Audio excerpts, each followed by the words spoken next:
Hi everyone, I'm Veeni Laggar. Welcome back to my channel. I hope you all are doing well. I hope your study is going well. हम देख रहे हैं आज PYQS part 2 of organometallic compound. हमने part 1 के अंदर metal metal bond EPR से related concept plus PYQs plus practice question को डिस्कस करा था. आज कुछ और क्वेश्चन हैं जो मैंने यहाँ पे इंक्लूड करे हैं. सो वन बाय वन उसे हम देखना शुरू करते हैं. सबसे पहले वॉट अबाउट वेनेडियम का एक कॉम्प्लेक्स है, included this ligand CH2 silicon and this is methyl 3 times, यानी कि ये पूरी एंटिटी 3 टाइम्स जो है वो वेनेडियम के साथ जुड़ी हुई है. एंड कोई मेटल है जिसके साथ CH2CMe3 है इज़ ट्रू, यानी कि इन दोनों मेटल के इन दोनों कंपाउंड के लिए कौन सी चीज़ जो है वो सही होगी यानी कि ट्रू होगी. तो इसका जो करेक्ट ऑप्शन मैंने यहाँ पे टिक करा है, both are stable organometallic compound due to absence of beta elimination reaction. ये हमने पिछले वीडियो लेक्चर के अंदर, पिछले पार्ट के अंदर भी डिस्कस करा था कि जहाँ पे बीटा एलिमिनेशन को हम अवॉइड कर सके वहाँ पे हमें अवॉइड करना चाहिए, क्योंकि अगर बीटा एलिमिनेशन होगा तो आपका कंपाउंड जो होगा, बीटा हाइड्राइड एलिमिनेशन अगर होगा तो आपका ऑर्गेनोमेटालिक कंपाउंड अनस्टेबल बन जाएगा. तो स्टेबिलिटी इंक्रीज करने के लिए जिस हद तक हम बीटा हाइड्रोजन एलिमिनेशन को अवॉइड कर सके हमें करना चाहिए. यहाँ पे अगर आप वेनेडियम का इस कंपाउंड देखो तो ये आपका अल्फा कार्बन है और ये आपका बीटा मेटल है. यहाँ पे बीटा कार्बन हो सकता है या फिर कोई भी एटम हो सकता है. यहाँ पे सिलिकॉन का एटम है जिसके साथ 3 मिथाइल ग्रुप लगे हैं, तो सिलिकॉन के साथ कोई हाइड्रोजन जुड़ा हुआ नहीं है. मोर ओवर यहाँ पे बीटा कार्बन एटम ही नहीं है और बीटा हाइड्रोजन भी नहीं है, तो यहाँ पे जो है वो बीटा हाइड्रोजन एलिमिनेशन पॉसिबल ही नहीं है. तो ये जो कंपाउंड है वो स्टेबल होगा. इस मेटल के साथ यहाँ पे बीटा कार्बन एटम प्रेजेंट है, लेकिन इस कार्बन के साथ एक CH2 जुड़ा है और 3 मिथाइल ग्रुप जुड़े हैं, यानी कि 3 कार्बन ग्रुप जुड़े हैं इस तरीके से. ठीक है, तो 3 कार्बन ग्रुप जुड़े हैं, यहाँ पे भी चौथा कार्बन ग्रुप जुड़ा है. तो इस बीटा कार्बन के ऊपर हाइड्रोजन एटम प्रेजेंट नहीं है. अगर यहाँ पे और CH3 होता, यहाँ पे अगर CH3 इस तरीके से होता, 3 मिथाइल ग्रुप की जगह पे 3 हाइड्रोजन प्रेजेंट होते, तो हम यहाँ पे बीटा हाइड्रोजन एलिमिनेशन करवा पाते. लेकिन यहाँ पे बीटा हाइड्रोजन एलिमिनेशन नहीं होगा, तो ये कंपाउंड भी स्टेबल हो जाएगा. तो यहाँ से आपको एक कॉन्सेप्ट ये याद रखना है कि जब भी बीटा हाइड्रोजन एलिमिनेशन अवॉइड हो सकता है वहाँ पे आपका ऑर्गेनोमेटालिक कंपाउंड स्टेबल होगा. चलिए next, which one of the following true about these compound. तो ये जो आपका ऑर्गेनोमेटालिक कंपाउंड है निकल का है, उसके साथ C5H5 यानी कि साइक्लोपेंटाडाइनाइल रिंग जो है वो 2 बार जुड़ी हुई है. ठीक है, एक बार यहाँ पे एक बार यहाँ पे 2 जुड़ी हुई है. तो कौन सा ट्रू है अबाउट दीज कंपाउंड. तो it is unstable, it is 20 electron complex, या ये दोनों या फिर नन. तो अगर आप देखो तो हमने देखा था कार्बोनिल का मोलिकुलर ऑर्बिटल डायग्राम. इसके साथ साथ हमने देखा था कि कोबाल्ट और निकल के जो कंपाउंड होते हैं वो अनस्टेबल होते हैं, इजीली ऑक्सीडाइजेबल हो जाते हैं. क्यों? क्योंकि इसके पास जो इलेक्ट्रॉन होते हैं वो 19 एंड 20 होते हैं. देखिए, अगर कार्बोनिल की हम बात करें, CO कार्बोनिल की बात करें तो वो 18 इलेक्ट्रॉन रूल को फॉलो करता है. अगर हम कोबाल्ट यानी कि C और स्मॉल o कोबाल्ट की बात करें तो वो 19 इलेक्ट्रॉन को फॉलो करता है. और अगर हम निकल का ये कंपाउंड देखें, यानी कि ये वाला कंपाउंड, ये जो ऊपर लिखा है निकल का वो कंपाउंड, तो वो 20 इलेक्ट्रॉन को फॉलो करेगा. ठीक है, यहाँ पे आप देखो तो C5H5 एक रिंग जो है वो 5 इलेक्ट्रॉन देगी, वैसा हमारे पास 2 जुड़ी हुई है तो वो हमें 10 इलेक्ट्रॉन देगा. ठीक है, तो ये वाला जो C5H5 है वो 5 2 10 इलेक्ट्रॉन देगा और निकल के वैलेंस इलेक्ट्रॉन होते हैं 10. तो 10 + 10 यानी कि 20 इलेक्ट्रॉन्स जो है वो निकल का कंपाउंड देगा. तो 18 की कंपैरिजन में कोबाल्ट के पास 1 इलेक्ट्रॉन ज़्यादा है और 18 की कंपैरिजन में निकल के कंपाउंड के पास 2 इलेक्ट्रॉन ज़्यादा है. तो 1 और 2 इलेक्ट्रॉन जो है वो एंटी बॉन्डिंग ऑर्बिटल के अंदर शिफ्ट होंगे, और एंटी बॉन्डिंग ऑर्बिटल के अंदर इस तरीके की एंटी बॉन्डिंग ऑर्बिटल अगर है हमारे पास पाई स्टार, तो 1 इलेक्ट्रॉन कोबाल्ट का यहाँ पे शिफ्ट हो जाएगा. अगर 2 इलेक्ट्रॉन हमें प्लेस करने हैं तो 1 इलेक्ट्रॉन यहाँ पे प्लेस होगा, दूसरा इलेक्ट्रॉन यहाँ पे प्लेस होगा. तो क्योंकि दोनों अनपेयर इलेक्ट्रॉन है, हम इसे ईजिली निकाल सकते हैं. ईजिली निकाल सकते हैं इट मीन्स हम ईजिली उसको ऑक्सीडाइज कर सकते हैं, यानी कि कोबाल्ट और निकल के जो कंपाउंड होंगे वो इजीली ऑक्सीडाइजेबल होंगे। इजीली ऑक्सीडाइजेबल है यानी कि वो स्टेबल नहीं है। जो भी कंपाउंड स्टेबल होगा उसे हम इजीली उसके ऊपर रिएक्शन नहीं करवा सकते, लेकिन कोबाल्ट और निकल के कंपाउंड इजीली ऑक्सीडाइजेबल है, इजीली हम इस इलेक्ट्रॉन को निकाल सकते हैं, वो अनस्टेबल है। और ये जो पूरी स्पीशीज़ यहाँ पे लिख के दिखाई है निकल का कंपाउंड, वो हमने गिना कि 20 इलेक्ट्रॉन स्पीशीज़ है। तो यहाँ से आपका जो करेक्ट ऑप्शन बनेगा वो ये बनेगा कि it is unstable. Yes it is unstable. अगर अनस्टेबल की जगह पे यहाँ पे आपको इजीली ऑक्सीडाइजेबल इस तरीके का ऑप्शन होता तो वो भी सही होता। इट इज़ 20 इलेक्ट्रॉन कॉम्प्लेक्स, तो both A and B will be correct option. Next आगे बढ़ेंगे, reaction of PMe3 platinum, PMe3 यानी कि प्लेटिनम के साथ 3 लिगेंड जुड़े हैं फॉस्फोरस के, फर्दर फॉस्फोरस के साथ 3 Me ग्रुप लगे हुए हैं यानी कि मिथाइल ग्रुप लगे हुए हैं। इसकी रिएक्शन जब हम इस अल्काइन से के साथ करेंगे C ट्रिपल बॉन्ड C के साथ, तो वो कौन सी रिएक्शन का एग्जाम्पल होगा, तो वो ऑक्सीडेटिव एडिशन होगा। हमने ऑक्सीडेटिव एडिशन रिडक्टिव एलिमिनेशन का जो पोर्शन देखा था वहाँ पे हमने देखा था कि अल्कीन और अल्काइन जब किसी भी मेटल के साथ एक लिगेंड को दूर कर देते हैं और ये जो है वो दोनों कार्बन प्लेटिनम के साथ इस तरीके से जुड़ जाएंगे, ठीक है, इस तरीके से प्लेटिनम के साथ जुड़ जाएंगे, तो आपका ये पूरा कंपाउंड और यहाँ पे हो जाएगा डबल बॉन्ड, तो इसे हम बोलेंगे ऑक्सीडेटिव एडिशन। अभी इसी ऑक्सीडेटिव एडिशन से रिलेटेड आपको दूसरा क्वेश्चन पूछा है कि रिजल्ट हमें कौन सा मिलेगा। ऑक्सीडेटिव एडिशन इन दोनों के बीच में हो रहा है, तो ऑक्सीडेटिव एडिशन होने पर कौन सी चीज़ होगी, तो सबसे पहले तो ऑल ऑफ द अबव यानी कि ये सारी चीज़ होगी। देखिए मेटलोसिन साइक्लोप्रोपेन बनेगा, यानी कि यहाँ पे आपको प्लेटिनम इस तरीके से जुड़ेगा, तो 3 मेंबर्ड रिंग यानी कि प्रोपेन, ये 1 कार्बन, ये 2nd कार्बन और ये प्लेटिनम, तो 3 मेंबर्ड रिंग यहाँ पे आपको जनरेट होती हुई दिखेगी, जहाँ पे मेटलोसिन, यहाँ पे मेटल यानी कि मेटल के साथ जो 3 मेंबर्ड रिंग बनेगी उसे हम बोलेंगे मेटलोसिन। तो प्लेटिनम मेटल के साथ 3 मेंबर्ड रिंग बन रही है, और प्रोपेन बोलेंगे क्योंकि ये 3 मेंबर्ड रिंग बन रही है, क्योंकि मेटल है तो उसे हम मेटलोसिन बोलेंगे। तो मेटलोसाइक्लोप्रोपेन यहाँ पे बन रहा है। New alkynyl ligand is form, यहाँ पे कार्बन डबल बॉन्ड कार्बन हो जाएगा। जब प्लेटिनम के साथ दोनों कार्बन बॉन्ड फॉर्म करेंगे तो ट्रिपल बॉन्ड में से डबल बॉन्ड बन जाएगा, यानी कि अल्किनाइल लिगैंड जनरेट होगा। तो ये डबल बॉन्ड वाला जो आपका लिगैंड बनेगा उसे हम बोलेंगे alkynyl. Platinum goes to 0 to +2 oxidation state, यानी कि प्लेटिनम के ऊपर पहले 0 था और अब जो इसके साथ रिएक्शन होने पर अब यहाँ पे प्लेटिनम के पास +2 ऑक्सीडेशन स्टेट आएगा।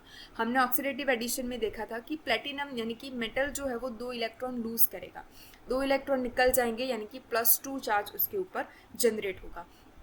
तो ये सारे जो ऑप्शन है वो करेक्ट होंगे, राइट। चलिए नेक्स्ट मूव करेंगे, which of the following forms bridge structure, और अगर आप नीचे का क्वेश्चन देखो, carbonyl group can bridge triangular array of 3 metal atoms, तो यहाँ पे करेक्ट ऑप्शन यहाँ पे आएगा ब्रिज स्ट्रक्चर इन चारों में से किसका होगा, Fe3CO12 का होगा। और carbonyl group can bridge triangular array, यानी कि इन चारों में से कौन सा ऐसा कंपाउंड होगा जिसके स्ट्रक्चर के अंदर कार्बोनिल जो है वो ब्रिज ट्राइंगुलर इट मीन्स इस तरीके का ब्रिज बनाएगा, ठीक है, 3 मेटल एटम के बीच में, यानी कि ऑस्मियम 3 जो है 3 ऑस्मियम मेटल के बीच में ट्राइंगुलर एरे कौन बनाएगा, ट्राइंगुलर जो ब्रिज है वो कौन सा कंपाउंड बनाएगा, ठीक है, कौन से कंपाउंड में रहा कार्बोनिल जो है वो ट्राइंगुलर एरे बनाएगा।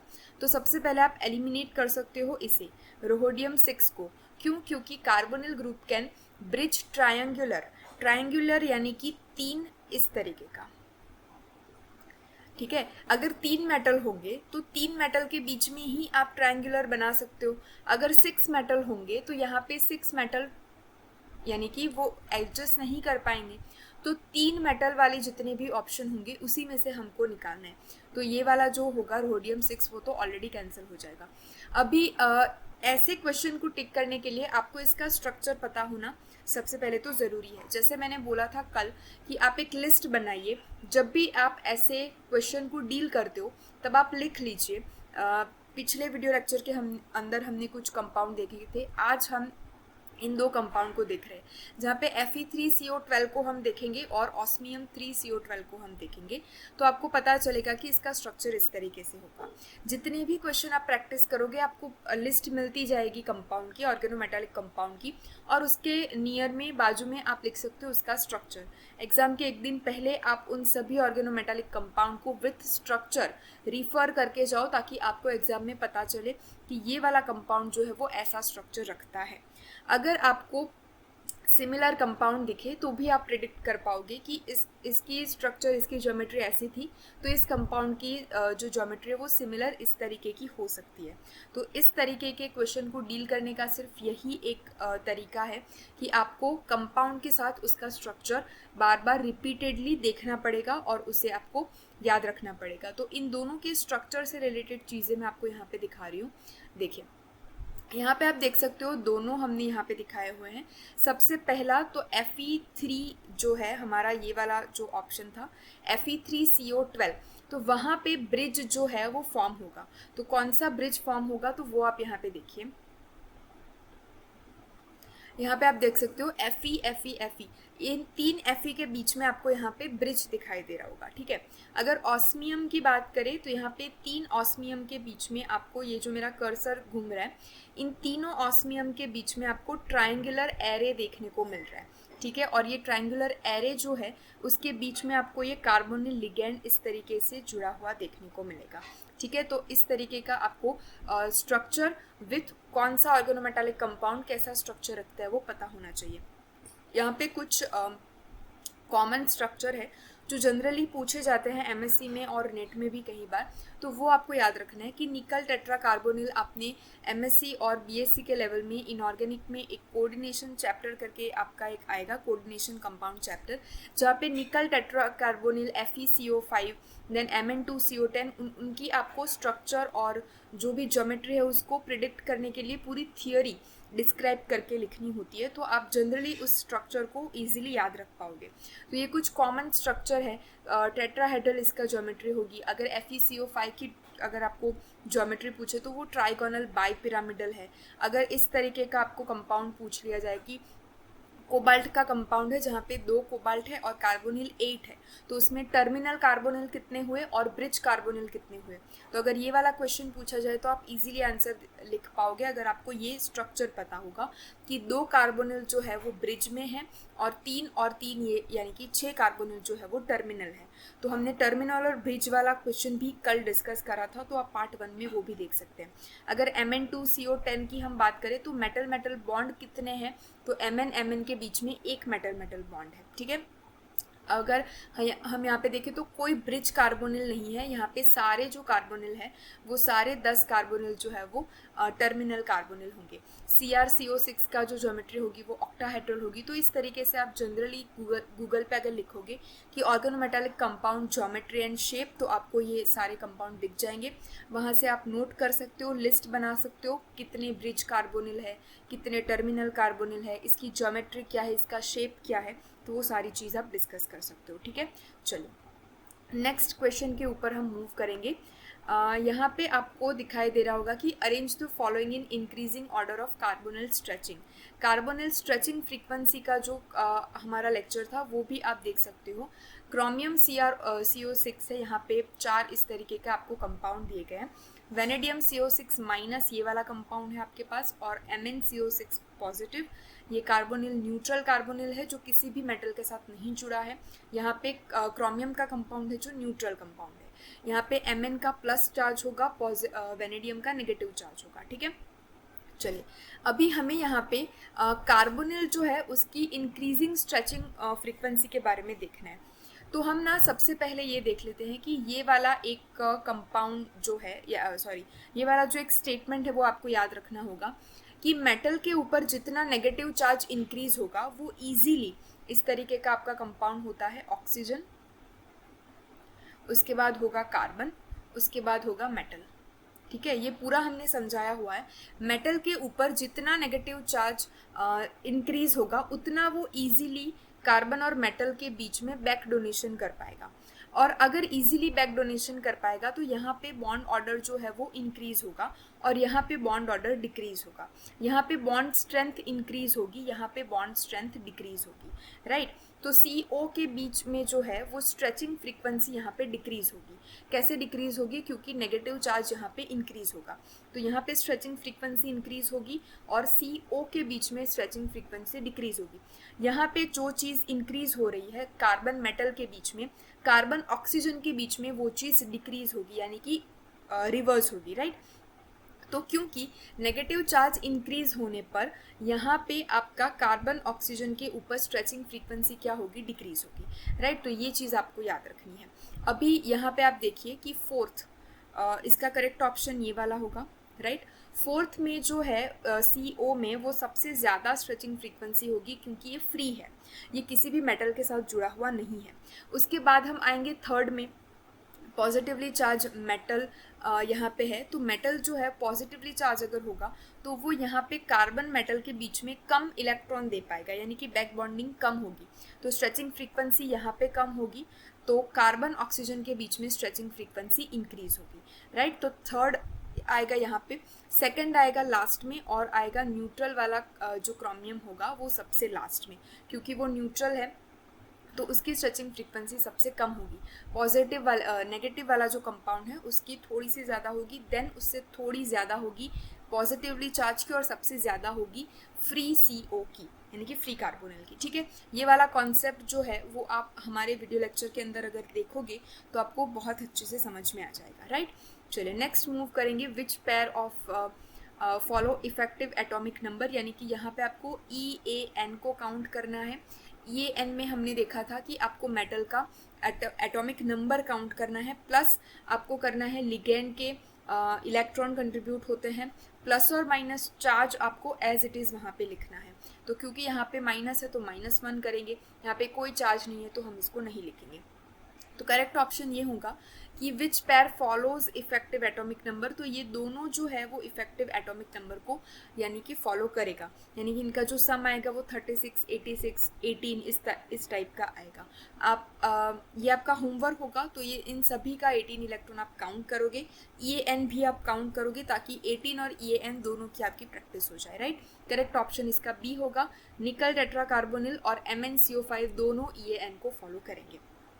चलिए in the hydroformylation reaction the intermediate कौन सा बनेगा? हाइड्रोफॉर्माइलेशन के अंदर हमें पता था हाइड्रोजन जुड़ेगा प्लस कौन सा कंपाउंड जुड़ेगा? CHO जुड़ेगा। फॉर्माइलेशन हो रहा है यानी कि CHO जुड़ेगा, तो इंटरमीडिएट कौन सा बनेगा? तो यहाँ पे ये वाला जो कंपाउंड है उसका हमें हाइड्रोफॉर्माइलेशन करना है। यहाँ पे जो कार्बोनिल ग्रुप है उसमें से एक कार्बोनिल ग्रुप हम बाहर निकाल लेंगे यहाँ पे, ठीक है। यहाँ पे CO है, C छपना रह गया है, यहाँ पे CO यानी कि ये कोबाल्ट है और CO 3 टाइम्स, राइट। यहाँ पे CH3, CH2, CH2 as it is रहेगा। तो ये जो पूरा इंटरमीडिएट बनेगा वो आपका हाइड्रोफॉर्माइलेशन की रिएक्शन में बनेगा। हाइड्रोफॉर्माइलेशन से रिलेटेड वीडियो भी हमने अपलोड करा है जिसके अंदर पूरा मैकेनिज्म हमने वहाँ पे दिखाया है, तो मैकेनिज्म में आपको ये वाला इंटरमीडिएट देखने को मिलेगा। अगर आपने ये रिएक्शन पढ़ी है तभी आप आंसर को टिक कर पाओगे, राइट। तो आपको पूरी डिटेल में थियोरी और मैकेनिज्म भी पढ़ना ज़रूरी होगा। चलिए WCO6 यानी कि टंगस्टन का कॉम्प्लेक्स है, रिएक्ट करता है मिथाइल लिथियम के साथ टू गिव एन इंटरमीडिएट, और इंटरमीडिएट वर्कअप करता है डाइजोमीथेन के साथ CH2N2 two gives a compound X, यानी कि जो X कंपाउंड बनेगा वो कौन सा बनेगा, इन चारों में से आपको वो बताना है। तो इसका जो मैकेनिज्म होगा वो हम यहाँ पे देखेंगे। सबसे पहले तो कि देखिए यहाँ पे टंगस्टन है, CO6 टाइम्स है, लिथियम Me के साथ जब रिएक्शन करवाएगा तो एक CO जो है वो अलग हो जाएगा और आपको यहाँ पे लिथियम जुड़ा हुआ मिलेगा, कार्बोनिल 5 टाइम्स हो जाएंगे टंगस्टन के साथ जुड़ा हुआ, और एक CO जो है वो क्या करेगा, इस टाइप से रिएक्शन करेगा। कार्बन और ऑक्सीजन क्योंकि ज़्यादा नेगेटिवली चार्ज है तो वो ऑक्सीजन माइनस बियर करेगा, और लिथियम के साथ जो मिथाइल ग्रुप था वो अब कार्बन के साथ यहाँ पे जुड़ जाएगा। तो ये वाला इंटरमीडिएट आपको बनेगा। इस इंटरमीडिएट के साथ डाइजोमीथेन रिएक्शन करेगा जहाँ पे CH2 पॉजिटिवली चार्ज है और N2 है। तो CH2 पॉजिटिव प्लस N2 की जब हम रिएक्शन करवाएंगे तब आपको ये वाला कंपाउंड देखने को मिलेगा। देखिए यहाँ पे टंगस्टन के साथ CO5 है, टंगस्टन के साथ CO5 है, आपको आई होप यहाँ पे दिख रहा होगा। ओके, टंगस्टन के साथ CO5 है, डबल बॉन्ड यहाँ पे जनरेट हो जाएगा टंगस्टन और कार्बन के बीच में। कार्बन के साथ Me पहले से जुड़ा हुआ था, जो Me यहाँ पे है, और ऑक्सीजन यहाँ पे जो था उसके साथ अब जुड़ जाएगा ये CH3, यानी कि CH2 जो है वो एस कन्वर्ट हो जाएगा यहाँ पे CH2, तो यहाँ पे OCH3 जो है वो जुड़ जाएगा। तो ये वाला पूरा कंपाउंड आपको यहाँ पे देखने को मिलेगा, जो आपको ये वाला ऑप्शन है, राइट। चलिए, in the reaction below X and Y respectively are, यानी कि Mn2CO10 की जब हम सोडियम Hg, यहाँ पे Hg नहीं छपा है लेकिन एग्जाम में आपको जो है वो Hg जुड़ के दिखाएगा। ये पूरा सोडियम का एमालगम है जो रिएक्ट करेगा और हमें X देगा, तो हमें X प्रिडिक्ट करना है। इस X की हम रिएक्शन जब CH3COCl के साथ करेंगे हमें Y मिलेगा। तो इसका एक्सप्लेनेशन हम यहाँ पे देखेंगे। जब भी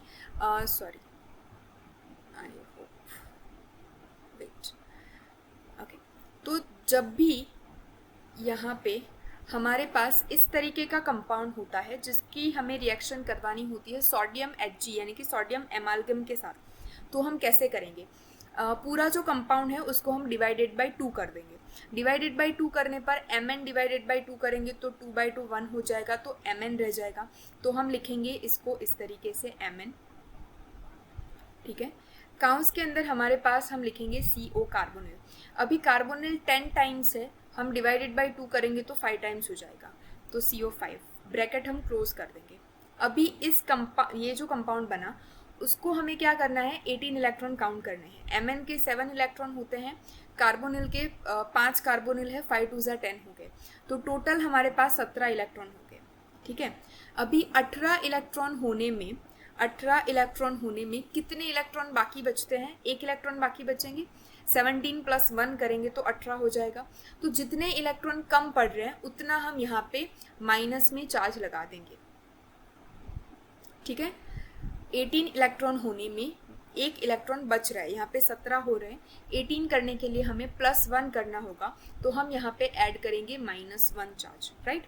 तो ये चीज़ हमें करनी है, तो हमारा X कंपाउंड आपको मिल जाएगा। इसके इलेक्ट्रॉन हम काउंट करेंगे, 17 इलेक्ट्रॉन हो रहे हैं, 18 होने में 1 इलेक्ट्रॉन कम है, तो हम क्या कर लेंगे, अगर 2 इलेक्ट्रॉन कम होते तो हम -2 करते, 3 इलेक्ट्रॉन कम करते तो हम -3 लगाते, ठीक है। तो जितने इलेक्ट्रॉन हमें कम पड़ रहे हैं 18 होने में, उतने इलेक्ट्रॉन हमें माइनस करके यहाँ पे चार्ज लिख देना है। अभी क्या होगा, इस कंपाउंड की हम रिएक्शन करेंगे CH3COCl के साथ। तो सबसे पहले तो CH3CO जो है वो मैंगनीज के साथ जुड़ जाएगा, CO 5 times as it is रहेगा, तो यहाँ पे क्लोरीन जो है वो लीव कर जाएगा और CH3CO जो है वो जुड़ जाएगा, राइट। क्यों जुड़ेगा? क्योंकि ये पूरा कंपाउंड नेगेटिवली चार्ज है, CH3CO पॉजिटिव चार्ज होता है, Cl नेगेटिव चार्ज होता है। जो पॉजिटिव स्पीशीज़ होगी वो मेटल के साथ जुड़ जाएगी और ये जो माइनस चार्ज है वो यहाँ पे निकल जाएगा और न्यूट्रल हो जाएगा। तो ये पूरी आपकी मैकेनिज्म होगी जब आपको सोडियम एमालगम के साथ रिएक्शन करवाना हो, ठीक है। तो यहाँ पे मैंने इसको लिख के दिखाया हुआ है। सबसे पहले तो डिवाइडेड बाई 2 करेंगे तो MnCO5 हो जाएगा, 17 इलेक्ट्रॉन हो रहे हैं, 18 होने में 1 कम पड़ रहा है तो -1 लिख देंगे। उसकी अगर हम CH3COCl के साथ रिएक्शन करवाएंगे तो CH3CO जो है वो मेटल के साथ जुड़ जाएगा। नेक्स्ट हम मूव करेंगे, which of the following compound are labile. Labile और इनर्ट का जो कॉन्सेप्ट है वो आपने और कोऑर्डिनेशन कंपाउंड चैप्टर के अंदर पढ़ा होगा। तो इन चारों कॉम्प्लेक्स में से कौन सा लेबाइल है वो आपको देखना है। चलिए, अभी लेबाइल और इनर्ट के लिए हमें ये वाले जो है लिगेंड उसको भी ध्यान में रख के पूरी कैलकुलेशन करनी पड़ती है, तो वो सारी कैलकुलेशन हम यहाँ पे देखेंगे। ओके, यहाँ पे आप देखिए, to know compound is labile और इनर्ट, आपको ये वाला जो पूरा एक फॉर्मूला है वो याद रखना है। अगर स्ट्रॉन्ग लिगेंड होगा, अगर आपके पास स्ट्रॉन्ग लिगेंड होगा तो वो पैर करेगा आपका इलेक्ट्रॉन को, ठीक है। लो स्पिन हम उसे बोलेंगे और पैरिंग ऑफ इलेक्ट्रॉन हो जाएगी, यानी कि हम जितने इलेक्ट्रॉन काउंट करेंगे उसको हम डी शेल के अंदर प्लेस करेंगे और फिर हम इसको पैरिंग करेंगे। कैसे करेंगे वो भी हम नीचे दिखाएंगे। अगर आपका वीक लिगैंड होगा तो वीक लिगैंड होने पर no pairing of electron, electron as it is हम उस शेल के अंदर रख देंगे, कोई पैरिंग नहीं करेंगे, राइट। हमारे पास इतने जो कॉम्प्लेक्स है वो हमें दिए हैं ऑप्शन के अंदर, 1, 3, 5 एंड 2, इतने कॉम्प्लेक्स जो है वो आपके लेबाइल होंगे, ठीक है। क्वेश्चन के अंदर हमें पूछा है कि कौन से लेबाइल होंगे, तो इतने जो मैंने टिक करे हैं वो सारे लेबाइल होंगे।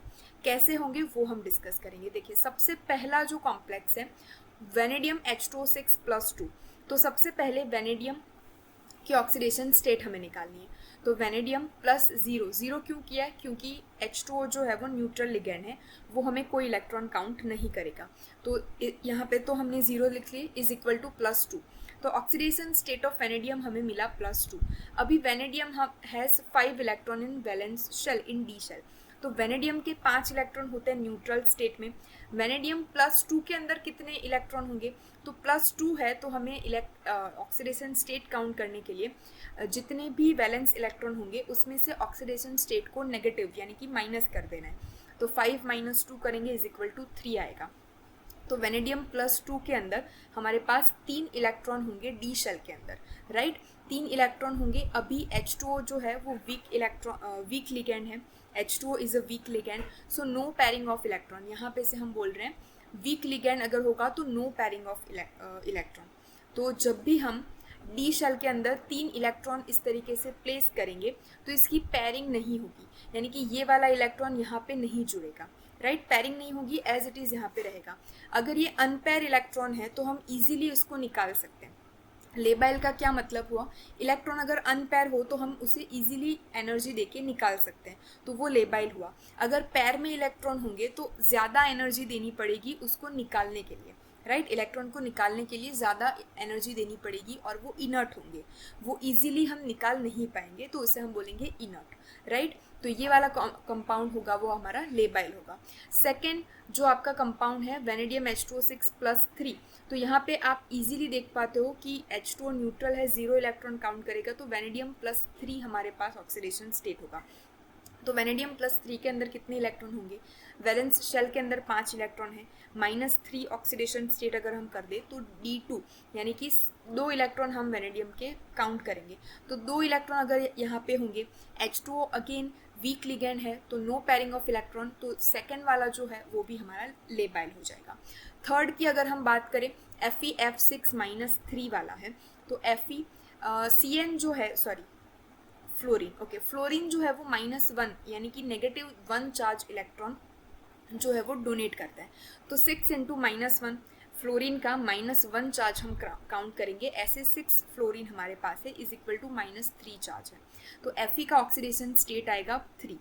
Fe के पास 8 इलेक्ट्रॉन होते हैं, Fe के पास 8 इलेक्ट्रॉन होते हैं जनरली, +3 स्टेट के अंदर अगर हमें काउंट करने हैं तो 8 - 3 करेंगे इज इक्वल टू 5, यानी कि हमें D5 जो है वो वहाँ पे भरने हैं, फिलअप करने हैं। फ्लोरीन जो है वो वीक लिगैंड है, तो वहाँ पे हम नो पैरिंग। डी के अंदर हमें 5 इलेक्ट्रॉन भरने हैं, 5 इलेक्ट्रॉन हमने भर दिए, पैरिंग हमें करवानी नहीं है। अगर करवानी होती तो क्या होता, ये वाला इलेक्ट्रॉन चला जाएगा यहाँ पे, ये खाली बचेगा, उसके अंदर ये दोनों आ जाएंगे, और ये खाली बचेगा, उसके अंदर ये लास्ट वाला इलेक्ट्रॉन आ जाएगा। तो यहाँ पे क्योंकि पैरिंग नहीं हुई है, यहाँ पे सभी इलेक्ट्रॉन लेबाइल है, क्योंकि हम इसे ईजिली निकाल सकते हैं, राइट। अगर हम फोर्थ की बात करें तो फोर्थ कंपाउंड कौन सा था? ये वाला COCN6-3 वाला था। तो CN जो है वो हमारे पास CO6-1 करेगा, CN भी -1 चार्ज डोनेट करता है, इज इक्वल टू -3। तो कोबाल्ट का जो ऑक्सीडेशन स्टेट आएगा वो 3 आएगा। कोबाल्ट का 9 इलेक्ट्रॉन होते हैं वैलेंस शेल के अंदर, +3 ऑक्सीडेशन स्टेट में कितने होंगे? 9 - 3 इज इक्वल टू 6। अभी CN जो है वो स्ट्रॉन्ग लिगैंड है, स्ट्रॉन्ग लिगैंड होने पर पैरिंग ऑफ इलेक्ट्रॉन हमें करनी पड़ेगी। तो सबसे पहले 6 इलेक्ट्रॉन को हम इस तरीके से फिलअप कर देते हैं, 6 इलेक्ट्रॉन को हम इस तरीके से फिलअप कर देंगे, 1 2 3 4 5 और 6 बचेगा वो यहाँ पे आ जाएगा। अभी ये जो अनपेयर इलेक्ट्रॉन बचे ना, उसकी हमें पैरिंग कर देनी है। पैरिंग कैसे करेंगे? ये वाला इलेक्ट्रॉन जाएगा इसके पास, तो इस शेल के अंदर 2 इलेक्ट्रॉन हो जाएंगे, ये शेल बाकी बचेगी, उसके अंदर ये दोनों इलेक्ट्रॉन पैर हो जाएंगे, और पैर होने पर हमारे पास इनर्ट हो जाएगा ये कॉम्प्लेक्स। क्यों? क्योंकि पैरिंग हो चुकी है, अब वो इजीली इलेक्ट्रॉन को लूज नहीं करेगा, राइट। तो वो हमारा इनर्ट हो जाएगा। नेक्स्ट अगर हम बात करें इस वाले कंपाउंड की COF6 की, ठीक है, COF6 की अगर हम बात करें, तो फ्लोरीन जो है वो -1 काउंट करेगा, कोबाल्ट जो है एज इट इज़ -3 रहेगा, तो कोबाल्ट के पास +3 आ जाएगा। क्योंकि फ्लोरीन अभी वीक लिगेंड है तो हम 6 इलेक्ट्रॉन की अब पैरिंग नहीं करेंगे। अगर पैरिंग नहीं करेंगे तो यहाँ पे जो इलेक्ट्रॉन है वो हम इजीली अनपेयर इलेक्ट्रॉन को निकाल पाएंगे, तो हमारा ये कंपाउंड हो जाएगा लेबाइल कंपाउंड, राइट। तो आई होप आपको ये कॉन्सेप्ट पूरा समझ में आ गया होगा। मेटल का हम ऑक्सीडेशन स्टेट काउंट करेंगे, उस ऑक्सीडेशन स्टेट को हम माइनस कर देंगे वैलेंस इलेक्ट्रॉन ऑफ मेटल के साथ। जितने इलेक्ट्रॉन बचेंगे उसको हम डी शेल के अंदर प्लेस करेंगे। उसके बाद हम देखेंगे अगर वीक लिगेंड होगा तो हम इलेक्ट्रॉन की पैरिंग नहीं करवाएंगे। अगर पैरिंग नहीं करवाएंगे, अनपेयर इलेक्ट्रॉन होंगे तो हम इजीली निकाल पाएंगे, इट मीन्स वो लेबाइल होगा। अगर स्ट्रॉन्ग लिगेंड होगा तो हम उसकी पैरिंग करवा देंगे। पैरिंग करने पर इलेक्ट्रॉन जो है वो ईजिली लूज नहीं होंगे और वो वीक यानी कि वो कैसा हो जाएगा, इनर्ट हो जाएगा, राइट। अभी कौन से लिगेंड स्ट्रांग होते हैं और कौन से लिगेंड वीक होते हैं, तो उसके लिए ये पूरा आपको सीरीज़ जो है वो याद रखनी है। CN अगर हो गया, कार्बोनिल हो गया, NO2- EN NH3, तो ये जितने भी आपको दिख रहे हैं तो वो स्ट्रॉन्ग लिगेंड होते हैं। H2O न्यूट्रल होता है, उसे हम इजीली वीक में काउंट कर सकते हैं। और वीक जो है वो कौन से होंगे, ऑक्सोलेट C2O4, OH फ्लोरीन यानी कि कोई भी हेलोजन एटम अगर हो, chlorine, bromine, iodine, SCN thiocyanide, तो ये सारे जो कंपाउंड हैं वो आपके वीक लिगेंड के अंदर काउंट होंगे, ठीक है। तो इतनी चीज़ आपकी थी लिगेंड से रिलेटेड। आपको ये वाला कॉन्सेप्ट जो है वो आज सीखने को मिला होगा, एक नया। लेबाइल और इनर्ट कॉम्प्लेक्स को हम किस तरीके से डिसाइड करते हैं, ठीक है। चलिए, तो ये क्वेश्चन हमारा इस तरीके से सॉल्व होगा। यहाँ पे ये जो आंसर है वो इस बुक के अंदर गलत छपा हुआ है। जो मैंने आपको एक्चुअल आंसर दिखाए, इतने कंपाउंड, इतने कंपाउंड, तो ये सारे कंपाउंड जो मैंने टिक करे हैं वो सारे लेबाइल होंगे, राइट। चलिए हम नेक्स्ट मूव करेंगे अगले क्वेश्चन की ओर। Which of the following statement about rhenium 2Cl8-2 and rhenium 2CO10 is correct. तो करेक्ट कौन से ऑप्शन होंगे, both have RE-RE bond and carbonyl has D4D geometry. यानी कि ये जो पूरे कंपाउंड का आप कोऑर्डिनेशन जब आप पढ़ोगे तब आपको पता चलेगा कि दोनों के बीच में RE-RE बॉन्ड होगा, यानी कि रेनियम रेनियम बॉन्ड होगा, और कार्बोनिल हैज़ D4D ज्योमेट्री रखता है। ये आपको इजीली सिंपली याद रख देना है, ठीक है। चलिए, osmium 6CO18 and rhenium 6CO16 have bicapped tetrahedron and octahedral geometry. तो ये ज्योमेट्री भी आपको, जैसे मैंने लिस्ट बना के याद रखने को बोला, इस तरीके से आप याद रख सकते हो। ऑस्मियम 6CO18 के जो ज्योमेट्री है वो बाइकैप टेट्राहेड्रल है, और रोडियम 6CO16 की जो ज्योमेट्री है वो आपकी ऑक्टाहेड्रल ज्योमेट्री होगी। नेक्स्ट मूव करेंगे on oxidative addition of O2 to iridium COCl PPH3 2 times. देखिए, O2 जो है वो डबल बॉन्ड इस तरीके से जुड़ेगा, ठीक है, और डबल बॉन्ड इस तरीके से, 2 ऑक्सीजन है और यहाँ पे इरिडियम होगा, राइट। तो O2 इस तरीके से जुड़ेगा और वो 2 कंट्रीब्यूट करेगा कोऑर्डिनेशन नंबर। तो O2 अगर जुड़ेगा, आप काउंट करोगे इसके कोऑर्डिनेशन नंबर 2, राइट। तो कोऑर्डिनेशन नंबर में कौन सा चेंज आएगा, तो सबसे पहले हम इसका कोऑर्डिनेशन नंबर काउंट करें तो क्लोरीन जो है वो 2 इलेक्ट्रॉन कंट्रीब्यूट करेगा, तो क्लोरीन का जो कोऑर्डिनेशन नंबर होगा वो 2 होगा। कार्बोनिल और PPH3 2 टाइम्स न्यूट्रल है, वो कोई कोऑर्डिनेशन नंबर डोनेट नहीं करते हैं, तो क्लोरीन जो है वो 2 इलेक्ट्रॉन डोनेट करता है, प्लस इसकी जो कोऑर्डिनेशन, वैसे तो कार्बोनिल और PPH3 भी 2 इलेक्ट्रॉन को कंट्रीब्यूट करते हैं, लेकिन वो न्यूट्रल लिगैंड है, उसको हम कोऑर्डिनेशन में काउंट नहीं करते हैं। तो क्लोरीन क्योंकि एनायनिक लिगैंड है, कोऑर्डिनेशन नंबर हम किसे बोलेंगे, एनायनिक और पॉजिटिवली चार्ज लिगैंड जो जुड़े हुए होते हैं मेटल के साथ। तो यहाँ पे ये जो है वो नेगेटिवली चार्ज है और वो 2 इलेक्ट्रॉन कंट्रीब्यूट करेगा, तो क्लोरीन की जो कोऑर्डिनेशन नंबर है वो हम 2 काउंट करेंगे। यानी कि इरिडियम के पास अभी जो है वो 2 इलेक्ट्रॉन है, 2 कोऑर्डिनेशन नंबर है। O2 जुड़ने पर, यानी कि क्लोरीन जब निकलेगा और O2 जुड़ जाएगा तब भी वो 2 इलेक्ट्रॉन के साथ आएगा, यानी कि 2 कोऑर्डिनेशन नंबर के साथ आएगा। तो फिर से इरिडियम के पास जो कोऑर्डिनेशन नंबर होगा वो 2 ही बचेगा, तो 2 था और 2 बचेगा, ठीक है। तो यही होगा। Mammal condensation involves reaction of, ये जो मैमल कंडेंसेशन रिएक्शन है वो फेरोसिन से रिलेटेड है, वो आपको याद रखनी है कि फेरोसिन की जब BOR3 के साथ हाइड्रोलिसिस यानी कि हाइड्रोबोरेशन रिएक्शन ऑफ फेरोसिन, कौन सी रिएक्शन? हाइड्रोबोरेशन। BOR3 के साथ रिएक्शन होना फेरोसिन की, फॉलोड बाय हाइड्रोलिसिस, तो उसे हम बोलेंगे हाइड्रोबोरेशन ऑफ फेरोसिन। ठीक है, तो ये आपको याद रखना है कि हाइड्रोबोरेशन ऑफ ये जो हम करेंगे, I am so sorry about,